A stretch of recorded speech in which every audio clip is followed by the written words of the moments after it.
बघा फॉर्म भरतो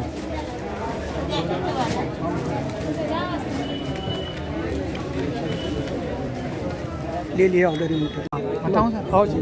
तो ये यहाँ पर SIR की जो फॉर्म भरने की प्रक्रिया चालू है, जिसमें जो चुनाव आयोग द्वारा आपको इस तरीके का SIR का एक फॉर्म दिया जाएगा, जिसमें अंदर अब आप देखेंगे यहाँ पे मतदार का पूरा नाम है, इस साइड में उसका अनुक्रमांक है, मतलब वो जो भी बूथ के ऊपर वोट करता है उसका अनुक्रमांक है, भाग क्रमांक है और कहाँ पर लोग करता है, लोकसभा मतदार यादी क्रमांक दक्षिण नांदेड़।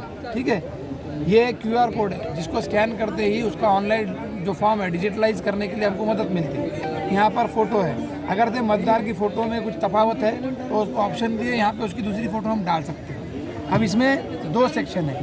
पहले सेक्शन में अगर से मतदार 40 साल उम्र से ऊपर वाला रहा, जिसका 2002 में ऑलरेडी मतदार यादी में नाम है, उसकी जानकारी इस साइड में भरनी है, जिसमें उसका मतदार संघ का क्रमांक है, उसकी यादी भाग क्रमांक और उस यादी में उसका अनुक्रमांक जो है वो यहाँ पर डालना है। और उसके बाद उसकी जो डिटेल है, जन्म तारीख, आधार नंबर, मोबाइल नंबर, पिताजी का नाम, माताजी का नाम, अगर शादी हुई है तो पति या पत्नी का नाम, और नीचे यहाँ पर सिग्नेचर है। अच्छा। अब जो मतदार 2002 में वोटर नहीं थे, 2002 के बाद के वोटर बने हैं, उनके लिए जानकारी, उनका जब अगर से ये फॉर्म भरना है तो उनके माता पिता, दादा दादी, चारों में से किसी एक की जानकारी अपने को चाहिए। अच्छा। किसी भी एक के साथ उसको हमको जोड़ना है, तो उनकी जानकारी इस वाले सेक्शन में भरनी है। जैसे समझ लो ये मनप्रीत सिंह काराबिन है, ठीक है, इनकी जानकारी अगर से हमको भरनी है तो ये 2002 में वोटर नहीं है, तो ये 40 साल से कम वाला है, तो इनकी जानकारी भरने के लिए इनके हमने पिताजी का नाम हमने यूज़ किया। 2002 की जो उनके पिताजी का नाम है वो पिताजी का नाम आएगा, उनके जो रिलेटिव्स है उनका नाम आएगा, जिला, राज्य और मतदार संघ का नाम आएगा। जो नीचे वाला सेक्शन है, यहाँ पर पिताजी जो बूथ पर वोट करते थे 2002 में, उसका नंबर आएगा और अनुक्रमांक आएगा। जब जोड़ते वक्त अगर से ये जो वोटर है 2002 का वोटर है, उसका बेटा है तो एज अ सन जोड़ा जाएगा, बेटी है डॉटर जोड़ा जाएगा।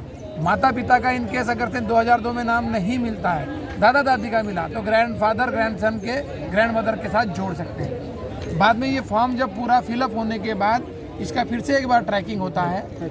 जब इसका वापस QR कोड स्कैन करने के बाद डिस्ट्रीब्यूशन, कलेक्शन के बाद हमको जो पूरा फॉर्म भरने के बाद इसको हम डिजिटलाइज करते हैं। डिजिटलाइज करते वक्त ये जो जानकारी हमको मिली इसको हम भर के लेते हैं। भर के लेने के बाद इसकी एक फ़ोटो खींचकर उसको अपलोड करते हैं और उसको डिजिटलाइज होने के बाद वो जो है चुनाव आयोग के पास वेरिफिकेशन के लिए जाता है। फिर जब 1 अगस्त को पहली मतदार यादी प्रसिद्ध होगी 1 सितंबर को, उसमें उनके नाम दिखाई देंगे।